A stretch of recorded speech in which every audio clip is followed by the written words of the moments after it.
So we're done with the readings, but because I have a captive audience, I wanted to read to you something that I wrote yesterday. That it's only because I have a captive audience and I'm kind of a narcissist. So the title of this, and it's just very fitting, it won't make sense tomorrow, it won't matter tomorrow, so that's why I have to read it today. And it's called, Why Jessica Sanchez Should Have Won American Idol. For the past 5 weeks, I've been pretty obsessed with a 16-year-old. That probably isn't the best first sentence that should come out of the mouth of a professor of forensic psychology.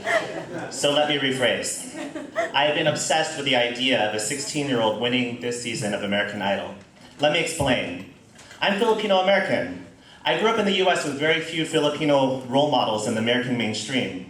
Being Filipino in the 1980s meant that you either had to be really good at detecting other Filipino people in the media, sometimes by pressing pause on your old school VCR to notice a brown-skinned, Asian-looking extra in the background. Or you just had to start making up rumors that people were Filipino, or part Filipino. I'm still trying to figure out who started the rumor that Prince was Filipino. And I know I'll still get some emails from people claiming that he still is.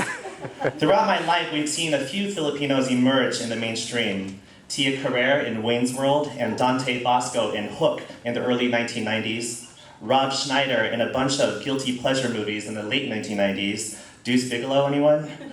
And Nicole Scherzinger, Apple to App from the Black Eyed Peas, and Charisse, a Filipina superstar, but known in the US as the girl from Oprah or Glee.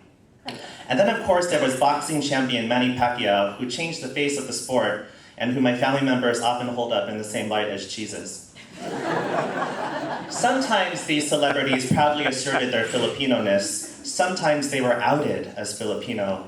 Sometimes they left us to guess until we stopped asking. Sometimes the Filipino community gave them awards, but other times they confused us when they showed up at the Latino Alma Awards. But regardless, we stood by them.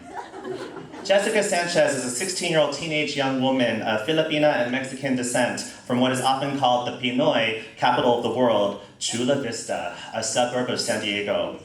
Besides her obvious talent, why did I want Miss Sanchez to win? One, I think that if America, which is probably defined by white teenage girls and their moms, voted for Jessica, it would have been a clear indication that America is ready for some diversity. Winners don't have to just be generic white guys with guitars and nice smiles.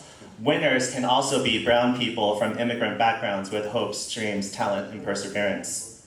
Two, because Jessica has been quite forthright about her Filipino pride and her connection to her Filipino family, I think she, whether she likes it or not, becomes a positive representation of Filipinos in the mainstream.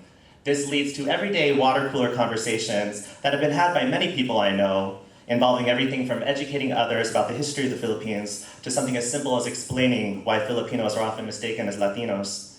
While I recognize that Ms. Sanchez is indeed Mexipina, a term fondly used by people who are both Mexican and Filipino heritage, the rest of her family members on our TV screens over the past 3 months have been full Filipino, and I know that too many people have just assumed they were Latino. If Ms. Sanchez had won, she would have had the chance to be a superstar, and she still does. Potentially joining the ranks of Kelly Clarkson and Carrie Underwood, she can become the role model that young people look up to. Win or lose, she could still change the standards of beauty that are held in our society and advocate that brown is beautiful too. She could be that inspiration for every girl and every gay boy needs. Prior to 2008, people of color never thought they could become president of the United States, but now they can. And maybe 2012 was supposed to be the year that young Latinos and Asian Americans can realize that they can become superstars too. Maybe I'm being too optimistic. Maybe I'm putting too much hope in a washed-up TV show. Maybe this is a fantasy to make up for the fact that when I was a kid, my biggest Filipino-American role model in the media was a fictional red-headed, spiky-haired lost boy named Rufio. Maybe none of this will matter at all. We'll just have to find out. Thank you.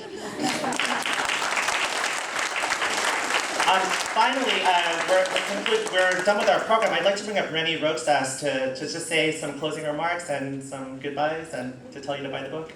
Give it one more time, Reni Roxas.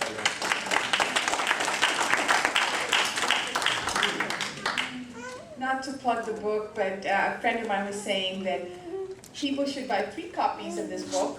One for your personal library, one from an old friend from far away, and one for a new friend who lives nearby. So we want to open up the floor to quick questions and answers. Does anybody have a question or comment, question?